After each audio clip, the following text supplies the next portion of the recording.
Hola, mi nombre es Claudia Cánovas y soy diseñadora y social media manager. Soy directora de la agencia Aprome Studio, donde realizamos proyectos de diseño gráfico, desarrollo web, comunicación y gestión de redes sociales. Además, colaboro con Adobe y con empresas alrededor del mundo, pero trabajo especialmente como embajadora para Canva Créditos España. Mi especialidad es crear contenido visual para cualquier canal digital y mi objetivo es ofrecer a las marcas una imagen coherente que mejore su comunicación. El diseño nos ayuda a contar una historia y acercarnos al público ideal de cualquier área. Y con herramientas como Canva no hace falta ser un experto. Todos podemos potenciar una identidad estética de forma sencilla, pero con gran calidad.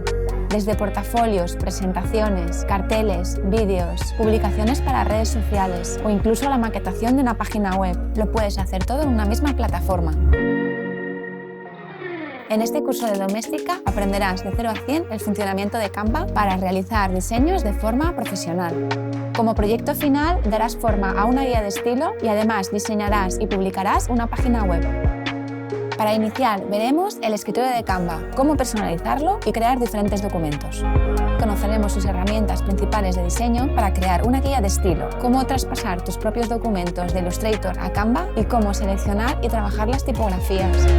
Aprenderemos cómo buscar y utilizar fotografía y vídeo. Una vez finalicemos nuestra guía de estilo, seguiremos con la página web. Recopilaremos ideas de inspiración y nos pondremos con su diseño y desarrollo para luego publicarla en Internet. Como información adicional, te compartiré 3 formas de crear mockups en Canva. Veremos cómo compartir documentos y trabajar en equipo, así como editar y exportar vídeos. Al terminar las lecciones tendrás como aliado un software fácil y cómodo para diseñar todo lo que necesites. Crea con Canva diseños profesionales de forma fácil y efectiva.